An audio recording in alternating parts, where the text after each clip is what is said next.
Hello, good morning to all students. NEET 2019 में अगर हम नोटिस करें तो हमारे पास एक क्वेश्चन आया था कि purine found in both DNA and RNA are. तो क्वेश्चन हमसे पूछ रखा था कि डीएनए और आरएनए दोनों में जो प्यूरिन्स पाए जाते हैं उनका नाम क्या है। तो इस तरह के जो क्वेश्चंस नीट में आते हैं तो ये क्वेश्चन एक्चुअल में पूछा गया था बायोमॉलिक्यूल के टॉपिक न्यूक्लिक एसिड से। तो इस तरह के क्वेश्चंस को कैसे करेंगे उसके लिए इस वीडियो में हम लोग इस टॉपिक को डिस्कस करेंगे। ओके, तो let's start with nucleic acid. तो आज के लेक्चर में हम डिस्कस करेंगे न्यूक्लिक एसिड के बारे में। न्यूक्लिक एसिड के बारे में न्यूक्लिक एसिड क्या होता है? तो एक्चुअल में देखो, न्यूक्लिक एसिड अगर हम क्या कर रहे थे कि केमिकल एनालिसिस कर रहे थे लिविंग ऑर्गेनिज्म का। ठीक, तो उसके लिए हम उसका कोई टिश्यू लेते हैं और उसका हम एनालाइज करते हैं। तो वहाँ पे हमको दो फ्रैक्शन मिला था, एक तो रिटेंटेंट का था, एक फिल्ट्रेट का था। रिटेंटेट को अगर हम नोटिस करेंगे तो रिटेंटेट में हमारे मैक्रोमॉलिक्यूल्स थे और फिल्ट्रेट में हमारा माइक्रोमॉलिक्यूल था। फिल्ट्रेट में माइक्रोमॉलिक्यूल था, रिटेंटेट में मैक्रोमॉलिक्यूल था। तो न्यूक्लिक एसिड भी एक तरह का बायो मैक्रो मॉलिक्यूल होता है। ठीक है, यानी बायो मैक्रो मॉलिक्यूल है, इसका मतलब कहाँ मिलेगा? फिल्ट्रेट वाले पार्ट में मिलेगा। तो जितने भी बायो मैक्रो मॉलिक्यूल होते हैं वो सारे के सारे पॉलीमर होते हैं, इसलिए न्यूक्लिक एसिड भी पॉलीमर होता है। ठीक, nucleic acid is also a polymer. लेकिन ये किसका पॉलीमर होता है? तो ये पॉलीमर होता है किसका? Polymer of nucleotide. तो कोई पूछेगा न्यूक्लिक एसिड किसका पॉलीमर होता है, तो उसको बताना nucleic acid is a polymer of nucleotides. तो इसलिए हम न्यूक्लिक एसिड को पॉली न्यूक्लियोटाइड भी बोलते हैं। तो बहुत सारे न्यूक्लियोटाइड आपस में जुड़ते हैं तो न्यूक्लिक एसिड का फॉर्मेशन होता है। तो इसलिए न्यूक्लिक एसिड को हम लोग पॉली न्यूक्लियोटाइड भी बोलते हैं। ठीक है, तो न्यूक्लिक एसिड क्या होता है? पॉलीन्यूक्लियोटाइड, यानी पॉलीमर ऑफ न्यूक्लियोटाइड। ठीक, उसके बाद हम चलते हैं आगे। ठीक, उसके बाद हम आगे चलेंगे। तो अगर देखेंगे न्यूक्लियोटाइड के बारे में, हम डिस्कस करते हैं किसके बारे में कि न्यूक्लियोटाइड किससे बनता है। तो न्यूक्लियोटाइड जो होता है वो बनता है न्यूक्लियोसाइड प्लस फास्फेट। फास्फेट को देखो बुक में पी आई लिखा होता है कई बुक में, तो इसमें आई का मतलब होता है इनऑर्गेनिक और पी का मतलब होता है फास्फेट। तो इनऑर्गेनिक फास्फेट को हम लोग पी आई भी लिखते हैं। ठीक, तो न्यूक्लियोसाइड और फास्फेट मिलकर बनाते हैं न्यूक्लियोटाइड। और ये जो न्यूक्लियोसाइड बनता है दो चीज़ से। क्या क्या? पेंटोज शुगर, और उसके साथ में नाइट्रोजिनस बेस। पेंटोज शुगर उसके साथ में नाइट्रोजिनस बेस। तो अगर कोई पूछे कि न्यूक्लियोटाइड किससे मिलकर बना होता है, तो न्यूक्लियोटाइड में तीन चीज़ें होती हैं। एक तो पेंटोज शुगर होती है, दूसरा नाइट्रोजनस बेस होता है, और तीसरा इनऑर्गेनिक फास्फेट होता है। अब यहाँ पे ध्यान देने वाली बात है कि अगर हम नाइट्रोजनस बेस के बारे में डिस्कस करें, ठीक है, किसके बारे में डिस्कस करें? नाइट्रोजनस बेस के बारे में डिस्कस करें। तो यहाँ पे देखो, जो नाइट्रोजनस बेस होते हैं वो दो टाइप के होते हैं। नाइट्रोजनस बेस दो टाइप के होते हैं। अच्छा, ये हेट्रोसाइक्लिक होते हैं। हेट्रोसाइक्लिक का मतलब दो अलग अलग टाइप की साइकिल होती है। तो नाइट्रोजनस बेस में एक प्यूरिन होता है और दूसरा पायरिमिडीन होता है। तो दो टाइप के नाइट्रोजनस बेस होते हैं, एक प्यूरिन होता है, दूसरा पायरिमिडीन होता है। प्यूरिन की बात करें तो प्यूरिन दो टाइप का होता है, एक होता है एडेनाइन, एक होता है गुआनाइन। पिरिमिडीन की बात करें तो पिरिमिडीन तीन टाइप का होता है। पहला होता है साइटोसिन, ठीक, दूसरा होता है थाइमिन, और तीसरा होता है, यहाँ नीचे लिख दे रहा हूँ, यूरेसिल। यूरेसिल और थाइमिन में देखोगे तो एक CH3 ग्रुप का डिफरेंस होता है। थाइमिन में देखोगे तो 5 डैश वाला जो कार्बन होता है वहाँ पे मिथाइल ग्रुप अटैच होता है। तो थाइमिन को तुम 5 मिथाइल यूरेसिल भी बोल सकते हो। क्यों? क्योंकि थाइमिन में जो पांचवा कार्बन होता है, या ये समझो कि यूरेसिल के पांचवें कार्बन पे अगर CH3 जोड़ दें, यूरेसिल के पांचवें कार्बन पे अगर CH3 ग्रुप या मिथाइल ग्रुप जोड़ दें तो वो थाइमिन हो जाता है। तो थाइमिन को बोलते हैं 5 डैश मिथाइल यूरेसिल भी बोलते हैं। ठीक, अब यहाँ पे एक चीज़ ध्यान देने वाली बात क्या है कि अगर यहाँ पे देखेंगे तो नाइट्रोजनस बेस है वो दो टाइप का है, एक प्यूरिन है, एक पैरामिडीन है। प्यूरिन में एडेनिन है, गुआनिन है, साइटोसिन है, थाइमिन है, यूरेसिल है।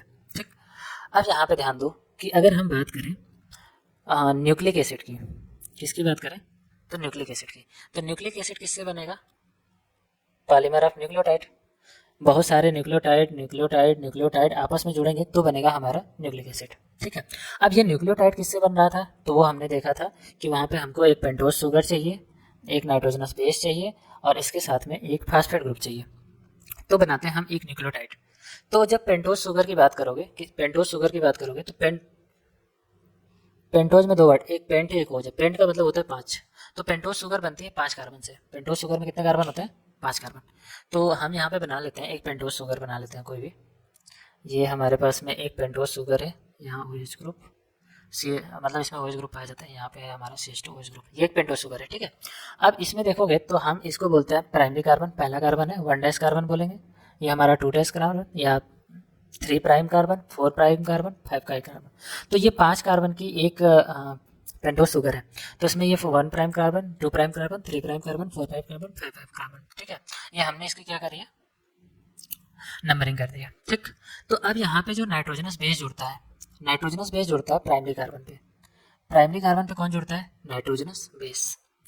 और यहाँ पे जो 5th वाला कार्बन है उससे जुड़ता है कौन, फास्फेट, या बोल सकते हो फास्फोरिक एसिड। ये जुड़ता है कहाँ पे, 5 प्राइम कार्बन पे।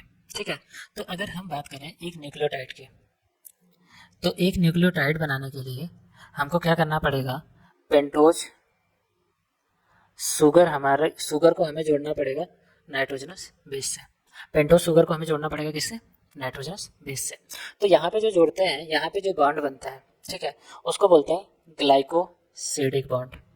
तो सबसे पहला क्वेश्चन यहाँ पे आपको मिल गया, पहला इंपॉर्टेंट पॉइंट क्या है, डायरेक्ट पूछ लेगा ग्लाइकोसिडिक बॉन्ड पूछेगा किसके किसके बीच मिलता है, तो पेंटोज शुगर और नाइट्रोजनस बेस के बीच। अब यहाँ पे देखो पेंटोज शुगर का प्राइमरी कार्बन इसमें पार्टिसिपेट करता है ग्लाइकोसिडिक बॉन्ड बनाने के लिए, इंपॉर्टेंट है भाई, आ जाएगा नीट में। अब दूसरा देखो, फिर यही पेंटोज शुगर अटैच्ड होता है फास्फेट से। पेंटोज शुगर जब जुड़ता है फास्फेट से तो यहाँ पे बनाता है फास्फो एस्टर बॉन्ड। यहाँ पे क्या बनाता है, फास्फो एस्टर बॉन्ड। यहाँ पे तो तुमसे डायरेक्ट पूछ लेगा फास्फो एस्टर बॉन्ड किसके किसके बीच बनता है, तो उसको बताना पेंटोज शुगर और फास्फेट के बीच में।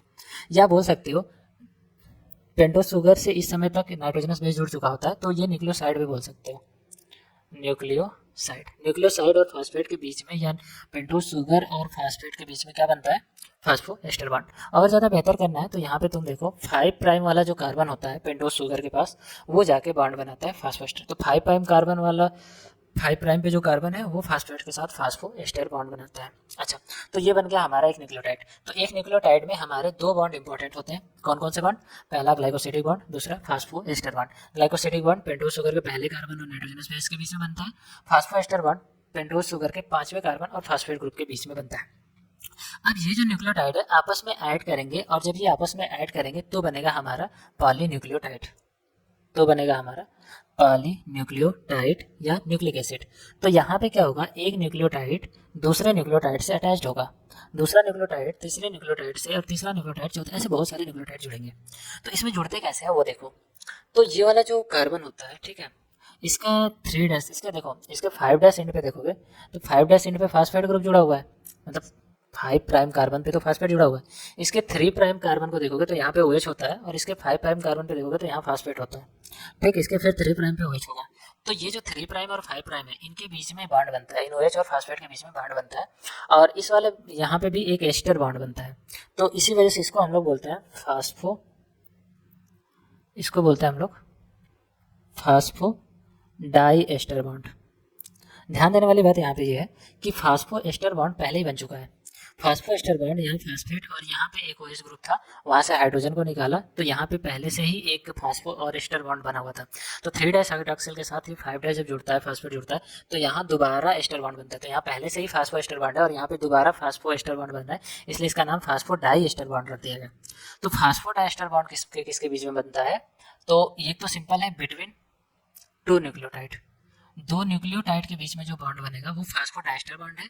और अगर और बेहतर करना है तो 3 डैश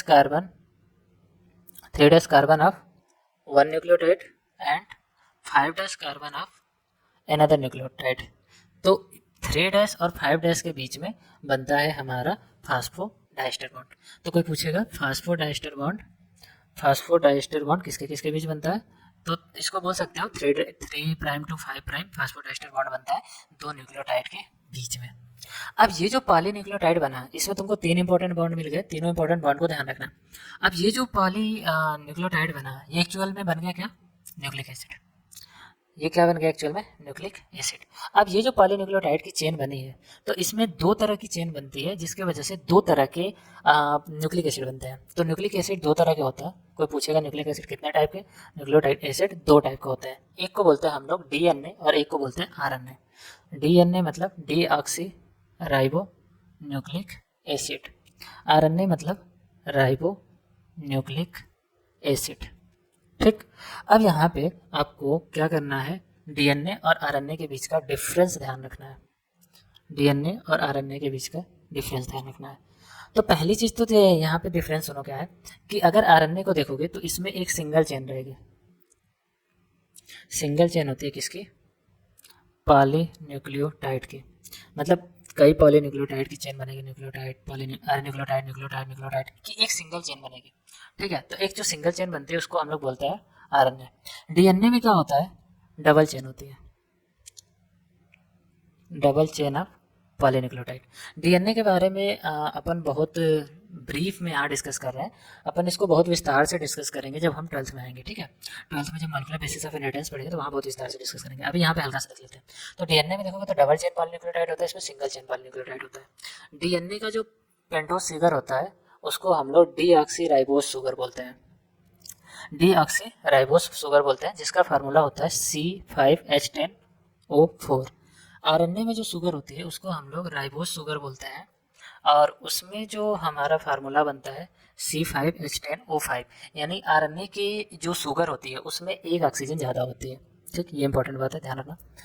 इसके अलावा जो डिफरेंस मिलता है वो पिरिमिडीन में मिलता है। तो प्यूरिन डीएनए में देखोगे तो थाइमिन पाया जाता है, डीएनए में थाइमिन पाया जाता है और आरएनए में पाया जाता है यूरेसिल पाया जाता है। ठीक, तो अब कहोगे वेट चार नाइट्रोजनस बेस थे। ठीक, चार थे तो उसमें देखो एक एडेनिन, गुआनिन, थाइमिन, साइटोसिन। ठीक, ये पाए जाएंगे डीएनए में और एडेनिन, गुआनिन, साइटोसिन और यूरेसिल मिलेगा आरएनए में। ठीक, एडेनिन, गुआनिन, साइटोसिन, थाइमिन मिलेगा डीएनए में। तो इनमें देखो क्या डिफरेंस मिला कि एक जो पिरिमिडीन है वो अलग है, डीएनए में थाइमिन है, आरएनए में यूरेसिल है। तो डीएनए और आरएनए में तीन मेजर डिफरेंस है, ध्यान रखना। पहला, इसमें डबल चेन होती है, सिंगल चेन होती है। इसका जो शुगर होता है उसमें एक ऑक्सीजन कम होता है, C5H10O4 होता है। इसके राइबोस शुगर होता है वो C5H10O5 होता है। इसमें थाइमिन पाया जाता है, इसमें थाइमिन की जगह यूरेसिल पाया जाता है, बट दोनों में चार ही नाइट्रोजनस बेस पाए जाते हैं। अच्छा, अब एक चीज़ ध्यान दो कि जब तुम डीएनए की स्ट्रक्चर देखोगे, हल्का सा बता दे रहे, स्ट्रक्चर ऑफ डीएनए। तो डीएनए देख रहे हो किससे बना है, न्यूक्लियोटाइड की दो चेन होती है। तो एक जो न्यूक्लियोटाइड होगा उसमें पेंटोस शुगर होगी, पेंटोस शुगर से तुम्हारा फास्फेट ग्रुप जुड़ेगा और शुगर से 5 प्राइम वाले कार्बन पे फास्फेट ग्रुप जुड़ता है जिसको हम फास्फो एस्टर बॉन्ड बोलते हैं। तो ये हमारा फास्फो एस्टर बॉन्ड है। शुगर से तुम्हारा नाइट्रोजनस बेस जुड़ेगा, मान लो यहाँ पे एडेनिन जुड़ गया तो एडेनिन जुड़ गया यहाँ पे, तो यहाँ पे शुगर से एडेनिन जुड़ गया तो एक नाइट्रोजनस बेस जुड़ गया और ये जो जुड़ेगा ये प्राइमरी कार्बन पे जुड़ता है, प्राइमरी कार्बन पे जुड़ता है और इस वाले बॉन्ड को बोलते हैं ग्लाइकोसिडिक बॉन्ड। वैसे ही हम यहाँ पे एक और बना दे रहे हैं, ये गुआनिन। तो ये भी एक शुगर है, फास्फेट से जुड़ा फास्फो एस्टर बॉन्ड। ये हमारा क्या हो गया, फास्फो एस्टर बॉन्ड। ये हो गया हमारा ग्लाइकोसिडिक बॉन्ड। ये 1 प्राइमरी कार्बन से बनेगा, ये 5 प्राइम कार्बन से जुड़ के बनेगा। ठीक है, अब ये पूरा का पूरा एक न्यूक्लियोटाइड है और ये पूरा का पूरा भी एक न्यूक्लियोटाइड है। ये दोनों न्यूक्लियोटाइड जब आपस में जुड़ते हैं तो यहाँ बनता है फास्फोडाइस्टर बॉन्ड। फास्फोडाइस्टर बॉन्ड, यहाँ क्या बना, फास्फोएस्टर बॉन्ड। अब ये जो स्ट्रक्चर आप डीएनए की देख रहे हो तो यहाँ पे देखो फास्फेट ग्रुप ऊपर है और फास्फेट ग्रुप जो जुड़ा था वो 5 प्राइम कार्बन से जुड़ा था और यहाँ पे ना 3 प्राइम पे OH ग्रुप यहाँ फ्री रहता है। ठीक, तो इस वजह से ना ये जो डीएनए का ये वाला एंड होता है तो इसको हम लोग 5 प्राइम एंड बोलते हैं और इस वाले को बोलते हैं हम लोग 3 प्राइम एंड। तो 3 प्राइम एंड पे OH होता है, हाइड्रोक्सिल एंड भी बोल सकते हो। 5 प्राइम एंड पे फास्फेट ग्रुप होता है तो इसको फास्फोरिक एंड भी बोल सकते हो। अब यहाँ पे जब दूसरा तुम्हारा एक चेन तो ये होती है न्यूक्लियोटाइड की, ये लंबी चेन होती है, मैं 2 एग्जांपल लेकर से बता रहा हूँ। वैसे ही एक इधर भी एक चेन आती है तो यहाँ पे देखो 5 प्राइम टू 3 प्राइम है तो यहाँ 3 प्राइम टू 5 प्राइम आता है, एंटी पैरेलल आती है। तो यहाँ पे शुगर है, शुगर से कौन जुड़ेगा, फास्फेट, और इससे एक न्यूक्लिक एसिड जुड़ेगा, यहाँ पे फास्फेट जुड़ेगा, यहाँ एक न्यूक्लिक एसिड जुड़ेगा। अब यहाँ पे ध्यान दो, यहाँ पे फास्फेट को हमने ऊपर किया, यहाँ फास्फेट को नीचे किया, तो एंटी पैरेलल जुड़ती हैं, तो 5 प्राइम इसका नीचे होना चाहिए, इसका 5 प्राइम इसका 3 प्राइम ऊपर होना चाहिए, तो ये डीएनए एंटी पैरेलल आके जुड़ती है। ठीक, अब यहाँ देखो एडेनिन है तो एडेनिन से जुड़ता है थाइमिन, तो यहाँ पे कौन आना चाहिए, थाइमिन। अगर इस शुगर से थाइमिन कनेक्ट है तभी आगे इस एडेनिन से जुड़ने की कोशिश करेगा। उसके बाद यहाँ पे देखो गुआनिन है तो गुआनिन जुड़ता है साइटोसिन से। तो डीएनए में देखो दो, ये एक पॉलीन्यूक्लियोटाइड की चेन है और ये दूसरे पॉलीन्यूक्लियोटाइड की चेन है, ये दोनों आपस में जुड़ती हैं, तो यहाँ पे बनता है हाइड्रोजन बॉन्ड। तो यहाँ पे अगर तुमसे पूछ दे कि इन डीएनए, अगर डीएनए के भीतर देखोगे तो 2 पॉलीन्यूक्लियोटाइड चेन होती हैं, 2 पॉलीन्यूक्लियोटाइड चेन कनेक्ट विथ, दोनों पॉलीन्यूक्लियोटाइड चेन किससे कनेक्ट होती है, हाइड्रोजन बॉन्ड से। दोनों पॉलीन्यूक्लियोटाइड चेन किससे कनेक्ट होती है, हाइड्रोजन बॉन्ड से। तो ये सारे बॉन्ड्स ध्यान रखना, ये चौथा बॉन्ड आएगा। तो डीएनए में दोनों पॉलीन्यूक्लियोटाइड चेन कनेक्ट होते हैं हाइड्रोजन बॉन्ड से। अब यहाँ पे ध्यान दो कि जो एडेनिन है वो क्या करता है, थाइमिन से जुड़ता है, और थाइमिन किससे जुड़ता है, एडेनिन से। गुआनिन साइटोसिन से जुड़ता है और साइटोसिन किससे जुड़ता है, गुआनिन से। तो गुआनिन साइटोसिन से जुड़ेगा, साइटोसिन गुआनिन से जुड़ेगा, एडेनिन थाइमिन से जुड़ेगा, थाइमिन एडेनिन से। तो एडेनिन और थाइमिन के बीच में देखोगे तो तुमको 2 हाइड्रोजन बॉन्ड मिलेंगे, और गुआनिन और साइटोसिन के बीच में देखोगे तो तुमको मिलेंगे 3 हाइड्रोजन बॉन्ड। तो अभी 11th के लेवल पे इतनी चीज़ें आपको पता होनी चाहिए। ठीक है, उसके बाद हम देखते हैं यहाँ पे एक स्ट्रक्चर है, यहाँ पे हमने एक स्ट्रक्चर ले रखी है। तो इस स्ट्रक्चर में ये एक्चुअल में स्ट्रक्चर है एडेनिन की, एडेनिन एक प्यूरिन है। प्यूरिन देखो 2 होते हैं, एक एडेनिन होता है और एक गुआनिन होता है, एक गुआनिन होता है। और पिरिमिडिन में बात करोगे तो पिरिमिडिन में तुम्हारे 3 पिरिमिडिन थे, एक साइटोसिन होता है, दूसरा थाइमिन होता है और तीसरा यूरेसिल होता है। तो ये एक यूरेसिल की स्ट्रक्चर है और ये एक एडेनिन की स्ट्रक्चर है। अब इसमें तुमको क्या ध्यान रखना है, तो बता रहे हैं इसमें तुमको एडेनाइन में तुम ये ध्यान रखना कि एडेनाइन डबल साइक्लिक होता है। ठीक है, और ये क्या है, एक ही साइक्लिक है। तो जितने भी पिरिमिडिन होते हैं, पिरिमिडिन सिंगल साइकिल वाले होते हैं, और जो प्यूरिन होते हैं वो डबल साइकिल वाले होते हैं। इसमें और ज़्यादा याद रखना है तो आप नाइट्रोजन पोजीशन ध्यान रख सकते हो, कहाँ कहाँ नाइट्रोजन है। एनीवे कोई दिक्कत नहीं है, बट ये डबल चेन वाला ध्यान रखना। अब यहाँ पे नोटिस करो, यहाँ पे देखो, यहाँ पे हमारे पास में ये एक पेंटोज शुगर है 4, तो ये हमारा प्राइमरी कार्बन, ये सेकेंडरी है, ये थर्ड है, ये फोर्थ है, ये फिफ्थ है, ये 5 कार्बन है। तो ये देख रहे हो कि जो पहला कार्बन है उससे आके जुड़ा एडेनिन। एडेनिन एक नाइट्रोजनस बेस है, प्यूरिन होता है नाइट्रोजनस बेस होता है। तो ये पेंटोज शुगर है और ये नाइट्रोजनस बेस है, ये दोनों जुड़ गए, तो ये बन गया हमारा क्या चीज़, न्यूक्लियोसाइड। ये बन गया क्या, न्यूक्लियोसाइड। इसलिए एडेनिन जुड़ा है इसलिए इसका नाम रखा है एडिनोसिन। गुआनिन यहाँ पे जुड़ता गुआनोसिन, अगर यहाँ पे थाइमिन जुड़ जाता थाइमोसिन। तो इस तरह नाम होता है, तो एनसीईआरटी में एक बार को देख लेना। ओके, अब ये जो पेंटोज शुगर है और ये नाइट्रोजनस बेस ये जुड़े हैं, ये कौन सा बॉन्ड है, ग्लाइकोसिडिक बॉन्ड। कौन सा बॉन्ड है, ग्लाइकोसिडिक बॉन्ड। यहाँ पे देखो, यहाँ पे भी तुम्हारे पास एक पेंटोज शुगर है, यहाँ पे एडेनिन जुड़ा है, तो यहाँ पे कौन सा बॉन्ड होगा, ग्लाइकोसिडिक बॉन्ड, ग्लाइकोसिडिक बॉन्ड। यहाँ पे तुम्हारा ये जो था ना, ये 5 प्राइम कार्बन है, इस 5 प्राइम कार्बन से फास्फेट ग्रुप अटैच्ड हो गया। तो 5 प्राइम कार्बन से जब फास्फेट ग्रुप या पेंटोज शुगर से जब फास्फेट ग्रुप अटैच्ड होता है तो यहाँ पे जो बॉन्ड बनता है उसको बोलते हैं फास्फोएस्टर बॉन्ड, उसको बोलते हैं हम लोग फास्फोएस्टर बॉन्ड। तो यहाँ पे बन रहा है हमारा फास्फोएस्टर बॉन्ड।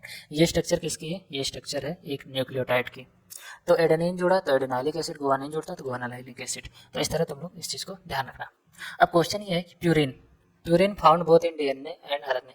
तो जब डीएनए आरएनए की बात करोगे तो प्यूरिन तो दोनों में सेम ही होता है, डीएनए आरएनए में प्यूरिन सेम होता है, पिरिमिडिन अलग होता है। तो प्यूरिन में तुम्हारा आता है एडेनिन और गुआनिन, पिरिमिडिन में आता है तुम्हारा साइटोसिन, यूरेसिल, थाइमिन, जिसमें थाइमिन डीएनए में होता है, यूरेसिल आरएनए में होता है। तो यहाँ पे केवल प्यूरिन देखो, एडेनिन प्यूरिन है, थाइमिन प्यूरिन नहीं है क्योंकि ये पिरिमिडिन होता है। एडेनिन गुआनिन, तो ये हमारा प्यूरिन है। आगे के ऑप्शंस भी देख लेते हैं। तो गुआनिन साइटोसिन पिरिमिडिन होता है तो ये भी गलत है। साइटोसिन थाइमिन ये दोनों पिरिमिडिन है तो ये भी गलत है। तो इसमें दोनों के दोनों अगर प्यूरिन किस में है तो हमारा ऑप्शन नंबर बी में है। तो इस तरह के क्वेश्चंस नीट में आते हैं। होप कि आप पीवाईक्यू कर रहे होगे तो पीवाईक्यू कर लेना, उसमें जो भी क्वेश्चंस आएंगे वो आपसे हो जाएंगे। ठीक है, थैंक यू।